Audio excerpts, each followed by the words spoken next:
Greetings. I want to talk today about being an empath and reading tarot. Because the question comes up often. Can an empath be a good tarot reader?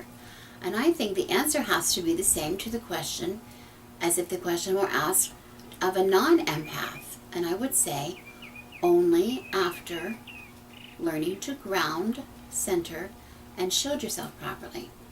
I think it's very reckless for anyone to do anything having to do with the metaphysical field or having to do with the occult or any magical thing without learning to do these things first. There has to be ways you protect yourself. There has to be ways to prepare yourself. That's just basic witchcraft 101. If you doubt this, try to remember back when you were a teenager and you experimented with a Ouija board at a slumber party. I think many of you have had those same experiences that I had. It's really not so funny. It turns out to be a lark, but sooner or later, somebody has an experience that's not so pleasant because we were playing with things, we were playing with tools that we really did not understand. It is true. If you're an empath, it may take you a little longer to prepare in order to learn to control the energies that are surrounding the cards. But once that is accomplished, I really truly believe there's no better reader than an empath, than an empathic tarot reader. A psychic reader may possess the ability to see with remarkable accuracy the paths that the querent has been on, maybe see very detailed pictures of where the querent may be going, maybe has the ability to communicate with the spirit world. I don't have that ability. An intuitive reader usually can pinpoint with exact accuracy the truth. It's really cut to the chase kind of reading. That can be a great time saver, especially when there's a need to separate the fact from the fiction. But an empathic reader can see the truth that lies within the emotions of the querent. It's like being able to put yourself in the place of the querent. You can understand the reading from the querent's point of view, like nobody else. If the querent is seeking a validation for a decision or advice on, is it time to move on? Should I move on from a difficult situation? There's no better person to tell them that than somebody who has empathic ability. We are able to read the emotional data that surrounds the cards as well as the cards themselves. Since realizing that I was an empath, I have been somewhat successful in learning to handle it. This ability, which caused me for many years many problems, and I think I mentioned some of those in the video that I just uploaded yesterday. One of the ways I do that is through gemstones and through crystals. Now, I knew next to nothing about gemstones and crystals. I had a basic knowledge, but really not that much. Until about 4 years ago when I went with the Moon Mother, with Jackie, to Quartz, Arizona to hunt crystals. It was really a very fun trip. There's a video on it somewhere on her channel. At least there used to be. And anyway, I came home from this trip with bags loaded with all kinds of calcite, obsidian. You know, I had all kinds of things in my bag. Here's a good example of something I brought back. All kinds of quartzes: clear quartz, smoky quartz, fairy quartz, rose quartz, tiger's eye. Brought some tiger's eye with me. And boji stones. Now, these are boji stones. There's a male and a female. I really didn't know what I was going to do with these things. I thought I might use these on some of my altars. I might put some of them in my garden. And that's what I did. I do keep fairy quartz in my garden. And it is quartz is really very good to use in the garden. When a plant is feeling sickly, I move this quartz over to that area of the garden and let the moon do its business with its magic on the plant. The boji stones I really do keep on the main altar, which is across the room from me here in our parlor. you may have known that it is my husband and I both who are pagan practitioners. There's a male and female witch in the house. So we have to do a little extra balancing act sometimes to balance the female and male energies in our magical practice. And the boji stones really seem to come in handy, and we do keep them beside the candles across that represent the god and the goddess on this altar. And I keep promising, but I will give you a tour of this altar on some future video. Anyway, these are really cool, and I brought these back. But other than that, I was not really sure what to do with the crystals. I brought the bags home, I plopped them down in a chair, and I sat down beside my husband and started to tell him some of the stories of the day. You can imagine we had some really fun adventures that day. And all of a sudden I noticed my cats were really surrounding the bags on the chair. A few of them had run into the room. They were rubbing on the bags. One cat actually jumped up on the chair on top of the bags and was trying to crawl inside. Now, this was not your typical nosy Nelly cat in your business stuff. This was something else. My cats were obviously reacting to the energies in those bags. Since that day, I have increased my study on crystals and gemstones, and finding out, the properties and what they can do for me and for people that I love. And one of the ways that I have been using crystals is through my bracelets. And if you might have noticed, I'm rarely seen without some kind of bracelets. And I think I talked about this in my empath video yesterday about what the bracelets, the importance that the bracelets have played in my life. I do not always, but I usually do have some kind of amber. It varies what I wear. Amethyst, this is amethyst. Sodalite. Oh, sodalite keeps me grounded when I go in public. I usually have sodalite. Moonstone, some of them are moonstone. Here's some examples of the moonstone. I don't know if you can see. It's really hard to tell. It's sort of, the light is a little weird in here. I like to use a combination of peridot and snowflake obsidian, which I usually always wear. That helps me keep some of those intruders out of my mind, and helps the snowflake obsidian helps to absorb some of the energies, and especially negative energies, but stressful energies that might be around me. Sort of like the witch recommended that I use the combination of jet with my amber. I like the combination of the snowflake obsidian with the peridot. I also wear often moss agate, which is really lovely. And I usually use that with a combination of rose quartz. These are just combinations that work for me. Just for me. It's just a personal thing. I have also made these little bracelets, which I really love these bracelets. They just make me feel good. For friends of mine, I have included them as gifts, given them as gifts, included with a little note card that says, whatever I want to help them with. For instance, one of my daughters suffers from migraine headaches, stress headaches, and so I've made her bracelets to help with that. All these gifts were accepted with various degrees of appreciation.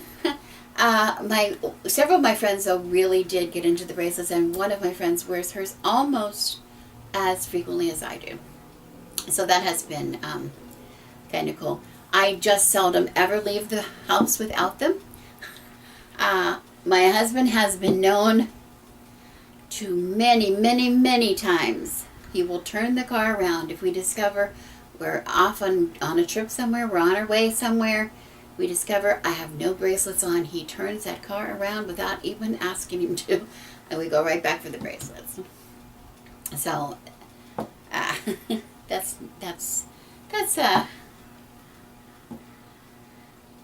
a testament. I think that is a testament for how they work for me as a tool. That's one way. Okay. Now, what you might be asking yourself, does this all have to do with tarot? Well, like many other people, I do use the crystals. I think it's quite common. People that are not empaths still use the crystals on the tarot table. I will use, particularly, let me see, sometimes I use these, but I always use, let me move these out of the way. I always use this quartz. Always. It's, as a matter of fact, it stays, this is where it lives, on this table. It keeps the energy field clear, rather clear. And I sometimes, this is another one I use very, very often. This is rose quartz, and it's a lovely, beautiful piece. This one I use often if so many questions that querents will have to do with relationship issues, and very often involve coming out of a broken relationship. There might be some issues that they're trying to deal with, or divorce, or an unfaithful partner.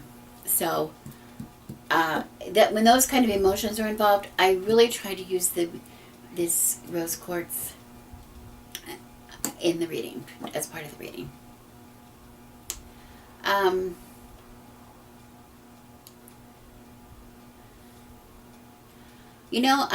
I want to say that I started reading. I do want to mention that I began my tarot reading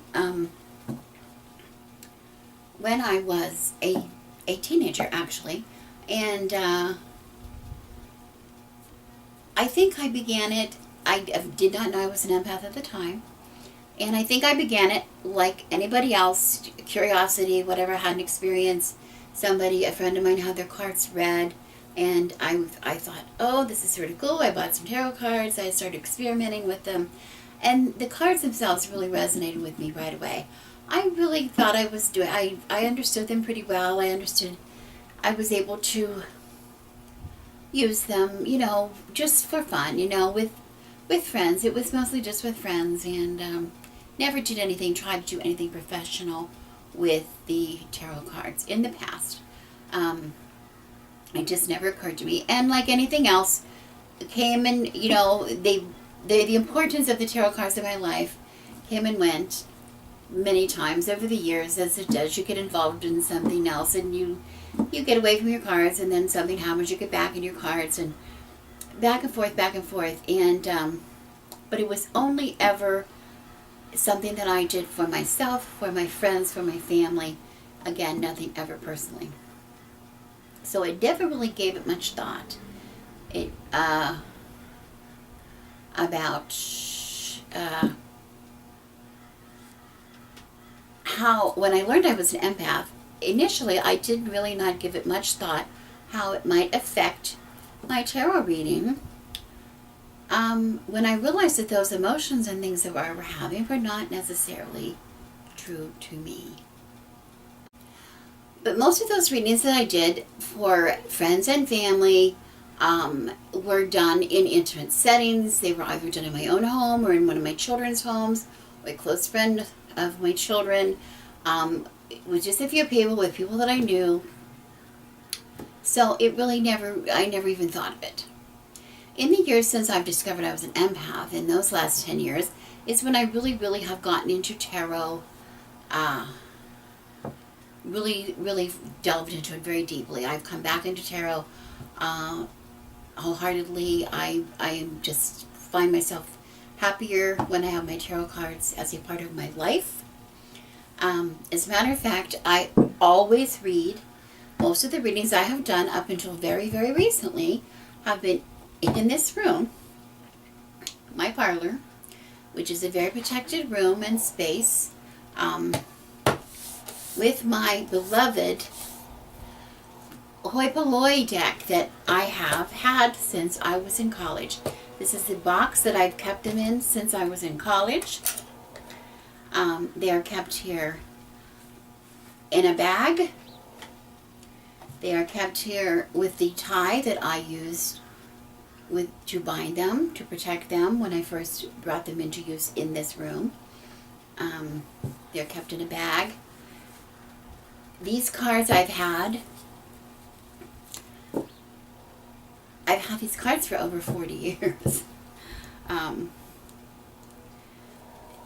These have my energy on them. They have my life are on these cards. I've carried them around with me all over, through college, through, you know, the homes that I've lived in, across the country.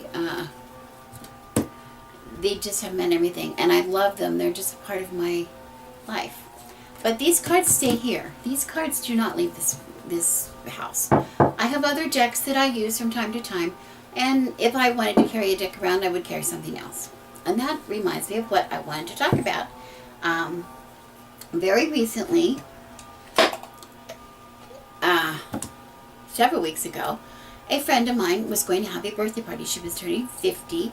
She wanted to have a birthday party with a Bohemian Gypsy theme. It was quite lovely theme, fun theme. And as a gift to her, I offered to read tarot cards, give readings to some of her guests. I knew she had wanted to hire a tarot reader. She could not afford it. So I said, you know, I'll do it. I will do it. I'd be happy to do the reading. I'll be happy to do the readings in exchange for, you know, if the friends give me like a bauble, a little bauble or beads or something. I thought for fun within the theme of the party. And that's what I got. I got some really fun things. I got somebody a hand-forged ring, which is kind of neat. Among the things, here's a little skull, a little bead with a skull on it. I don't know if you can see that. Probably not. Probably not. I got this lovely necklace, which I love, because these are love beads that are so, she called them vintage love beads. I have some just like these from the same time period, and I was really excited to get these. These have an ankh on the bottom. I think I'll put these on now. These are really very lovely. It's kind of cool. Anyway, that was a fun thing. So anyway, I was all ready to go to the party, and I thought, well, I'm not going to take my hoi polloi cards. I'm just not taking them out of the house. So I got another size. I pulled out another deck. I had a pocket size universal weight that that was small enough that would fit into my bag, which I was going to take with me. And I took the cards, and of course I prepared them before they left the house, and I smudged them. And I smudged them. Here's a sage stick that I used, and I took the stick with me, kept them packed away with that. I had my rosary beads, which I will use especially if I go out with my cards. If they leave this room, leave my house, I usually take a rosary with me. And I had a crystal to clear the deck in between readings. And I was good to go. I thought, okay, I can do this. I was excited about it because I had decided recently to get on the court, as Jackie advises us, and to set up my shingle as a professional reader. I'm a good reader, and I thought, I'm going to be able to control this empath thing. I'm going to give it a go. If I can only give readings in my house, in my room where I can control my environment, or over YouTube or on Skype, that's fine. But this was a good opportunity for me to try. What would it be like if I would go out and offer readings outside of the home? Would I be able to do that? So I went as prepared as I thought I could be. And because I knew there was going to be people there, a good many people around, lots of energies, and there were going to be people that I did not know. And I was a little concerned. Was I going to be able to handle it? Well, I am so happy to report that it was wonderful. It was wonderful. It was amazing. I did 11 readings, about 20 minutes each, with one break for dinner. I not only had no problems with interference, I knew right away that it was the cards that were keeping my focus. I had so much confidence. You know how you lay out your cards, you might lay out your cards for, let's say, I laid out my cards, and I was so confident when I laid them out that I would be able to identify right away. When I sat back to survey the cards, I would be able to tell right away if a card did not belong. I knew it. I knew it. It never happened. It did not happen, though. It did not happen. I didn't ever have the experience of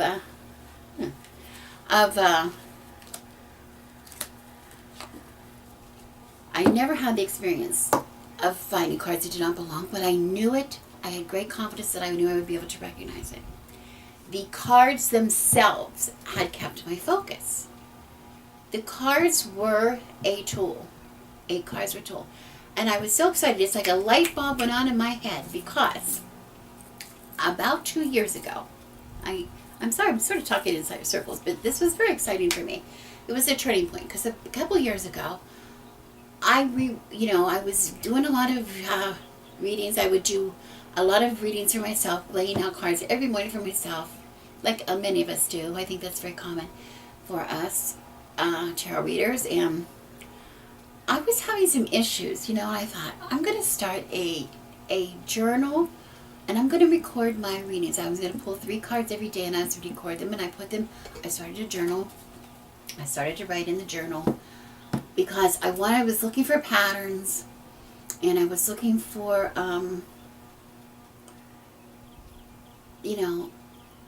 how the cards related from day to day to each other. Because right away you could see that when you do it daily, you could really, right away you say, well, this is so interesting because you're remembering what you got yesterday, and so I wanted to keep a record of that, and I was putting in here, and I wanted the cards.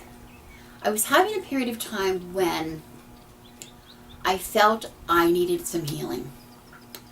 I had some health issues that I was a little concerned about, like nothing serious, but I could just tell I needed to pay attention to myself. What was causing these feelings that I was having? The number one alarm that went on in my head while I knew something was wrong was my dreams. I usually use my dreams as a tool. I'm a very vivid dreamer. I'm very active dreamer. I've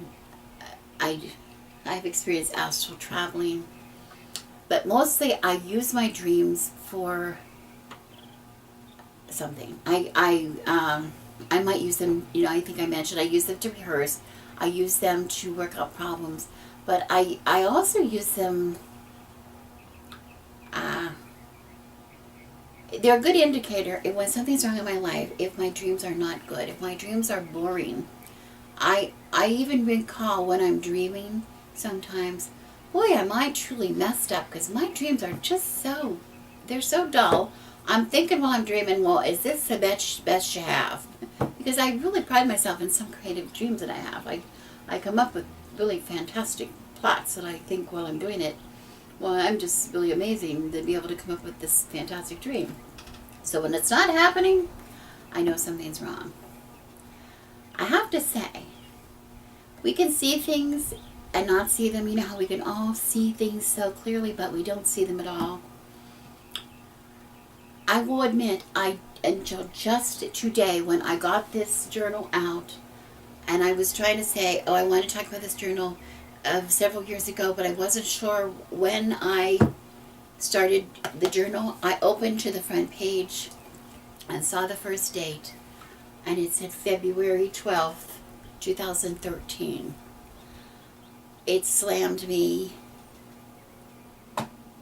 It slammed me because my mother passed away on the very end of January 2013. This was not even 2 weeks after her death.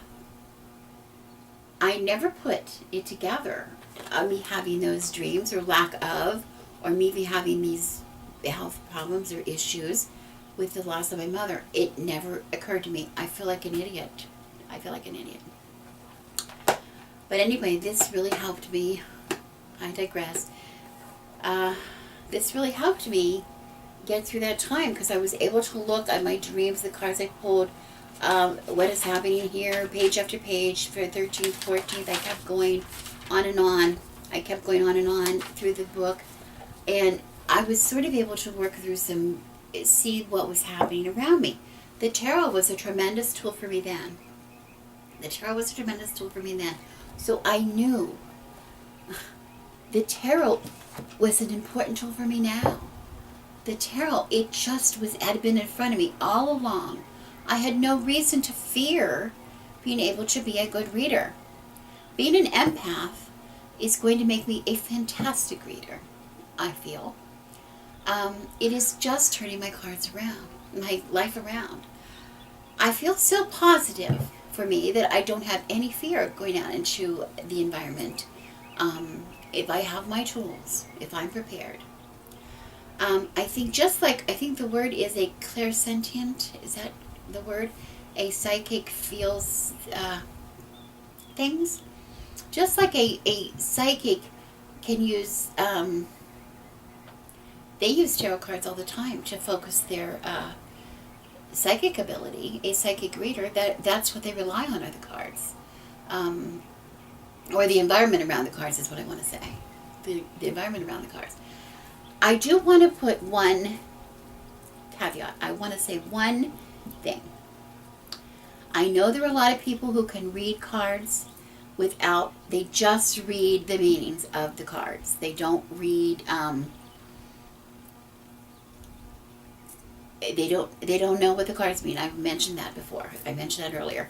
They don't bother to learn. They don't have any ability. They don't, other than the cards themselves. They really learn to know the cards really well, and they can offer good readings.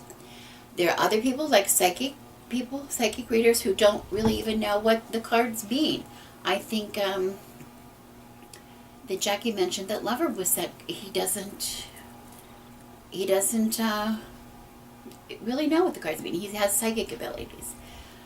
That's wonderful, and I think that's really wonderful. If you have these gifts, it's incredible. An empath, I believe you really do have to know the meanings of the cards. I need to focus on what these cards say. I need to focus on the card. I can see how they relate. I can use my empathic knowledge, my empathic insight, whatever, to interpret. But to keep grounded and not far off field, I do have to have a basic understanding of what these cards are trying to tell me. What are they trying to tell me? Remember, as much as we like to get credit because we have these abilities that we want to have credit for having these abilities. Without the cards, we're not readers. I mean, we're reading the cards, so we need to pay attention to the cards. What are the cards telling us? We tell our readers, our querents, all the time. It's what the cards say. You can like it, not believe it or not, but it's what the cards are saying. So for an empathic reader, I think it is imperative that you at least have that ability. So if you are an empath and you are wanting to become a tarot reader, a couple things. Learn the cards. Don't just learn the meanings in the book. Learn the cards. Look at the meanings of the books in the beginning, if sure you can. Look at other readers. How are they interpreting the cards? I'm always very curious to see how other people interpret the cards. Because, it's like looking at something from another's point of view. There's always another point of view. And I mean, it could be just as valid. And it's something to, we learn from each other all the time. But anyway, you learn the cards through experience. Most of your learning will come through experience, through seeing how they relate to the other cards on the table. But then also using tools, other tools in connection, crystals, whatever works for you. This might not work for you at all. This might drive you batty having all these things around. But you need to use your tools. If you can do that, if you can learn the cards, learn how to use the cards, learn how to read the cards, and learn how to use your tools to keep your focus on the energy of the reading of the querent, you can become one of the best readers. I think you can become one of the best readers. Trust your cards, love your cards, grow with your cards. Thank you so much for coming to my channel. I love the subject. If any of you are empathic readers and want to give me a video response, I think that would be very lovely. I'd love to hear it. So anyway, thank you for listening. I am Rebecca, and I wish you blessings.